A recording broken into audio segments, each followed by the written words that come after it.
Menya amateka y'umunyarwanda wa mbere wabaye umupadiri mu mateka y'u Rwanda. Ku wa 2 Gashyantare mu 1900 nibwo abamisiyoneri ba mbere b'abagatolika bageze mu Rwanda. Aba ni Musenyeri Jean Joseph Hiriti yari umufaransa, yari kumwe na Padiri Alphonse Barard nawe yari umufaransa, hari Padiri Paul Barthelemy nawe yari umufaransa, ndetse na Frere Anselme wari ufite inkomoko mu Budage. Bakigera mu Rwanda bagejejwe ibwami, basaba ubutaka, batangira kubaka misiyoni zabo. Ibwami babasabye kwihitiramo, bahitamo Isave, Izaza na Nyundo, akaya naho bashinze misiyoni zabo za mbere mu mwaka wa mbere bakigera mu Rwagasabo. Kiliziya Gatolika ya mbere yashinzwe bwa mbere ni iy'Isave, ikaba iherereye mu birometero 10 uvuye mu mujyi wa Butare werekeza i Kigali.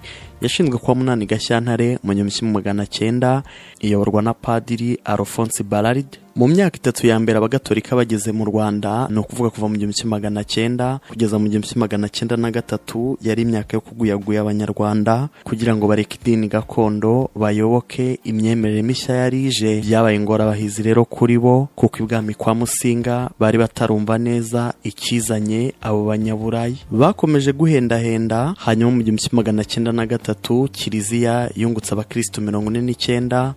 Abo nibo bari abakristo ba mbere b'abanyarwanda bayobotse Kiliziya Gatolika. Bakomeje kuguyaguya abanyarwanda bagenda binjira muri Kiliziya Gatolika, bigeraho bamwe batangira no kuba abapadiri. Padiri Gafuku Baritazari hamwe na Padiri Reberaho Donati nibo bapadiri ba mbere b'abanyarwanda Kiliziya Gatolika yagize. Ibyo wamenya kuri Gafuku Baritazari, padiri wa mbere u Rwanda rwagize.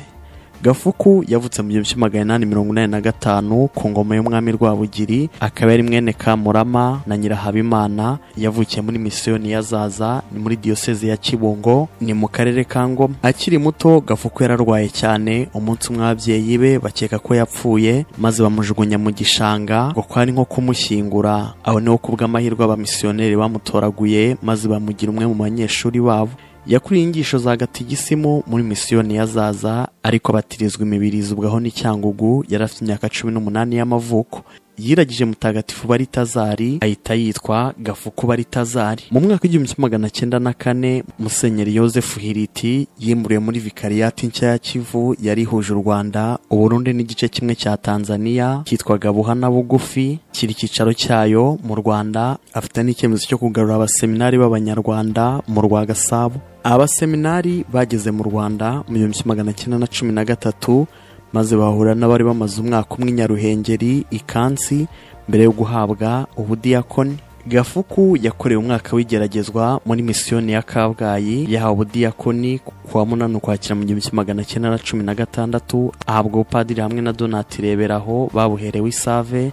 Kuwa 7 Ukwakira mu 1917 babuherewe Kabgayi na Musenyeri Hiriti. Amaze guhabwa ubupadiri, Baritazari Gafuku yatangira ubutumwa bwe mu seminari nkuru Kabgayi. Yahashyizwe kugira ngo abere barumuna b'urugero, ababere umuhamya wo kwiyegereza Imana mu nzira y'ubusaseridoti, kugira bamenye ko no ku banyarwanda bishoboka. Nyuma y'ubwo butumwa mu seminari yamaze imyaka 2, hanyuma Padiri Gafuku ahabwa ubundi butumwa. Mu mwaka w'1919 yahawe ubutumwa muri misiyoni ya Murunda, ni muri diocese ya Nyundo. Mu 1922 yoherejwe muri misiyoni ya Kabgayi. Mu 1925 yagarutse mu seminari nkuru nyuma y'uko yagiye Rurindo bikanga. Hanyuma kwa 17 Ukuboza mu 1927 Musenyeri Rocras yahaye ubusaseridoti abarundi babiri, aribo Mathias Bazahuha na Gaburiheri Harushakamwe. Padiri Baritazari niwe wahawe ijambo ngo ashime izo ntore. Mu 1930 Gafuku yoherejwe muri misiyoni ya Mibirizi, aho yabatirijwe. Mu 1932 yagarutse Kabgayi. Mu 1941 yahawe ubutumwa Mugombwa, ahakorera yubile y'imyaka 25 y'ubusaseridoti, ubwo ni mu 1942, na yubile y'imyaka 40, ubwo ni mu 1957. Ayi Mugombwa ni naho Padiri Baritazari Gafuku yarangirije ubuzima bwe, kuko yapfuye mu 1959 afite imyaka 74. Dore uko Gafuku Baritazari yapfuye. Mu gitondo cyo kwa 15 Mata mu 1959 Padiri Gafuku yakangutse atagishobora kuvuga kubera ko yari yaviriye mu bwonko. bamuhaye isakaramentu ry'ubusigwa kw'abarwayi maze bamujyana bwangu mu bitaro bya Astridi Butare. Yamaze amezi 2 yose ari muri koma, nubwo abaganga batahwemaga kumwitaho. Yaje koherezwa usumburaho ni mu Burundi, bibi by'ubusa ntihagire igihinduka ku buzima bwe. Bamugaruye Astrida ari naho yitabiye Imana kwa 14 Kamena mu 1959. Yitabye Imana saa 5 za mu gitondo. Bukeye tariki ya 15 Kamena mu 1959, Musenyeri Andrea Pelaudin niwe wayoboye imihango yo kumushyingura. Yashyinguye Mugombwa muri diocese ya Butare. Padiri Gafuku yatabarutse u Rwanda rugeze ku basaserdoti 140 b'Abanyarwanda.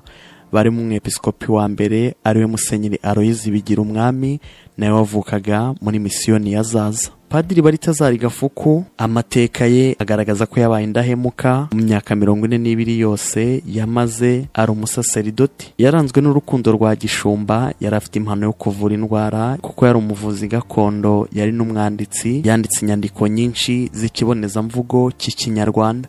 Mu 1929 yanditse igitabo yise igitabo cy'abanyekori bo mu Rwanda, cyari kizwe ku izina rya Nyirambonera, cyifashishwaga mu nyigisho zihabwa abana.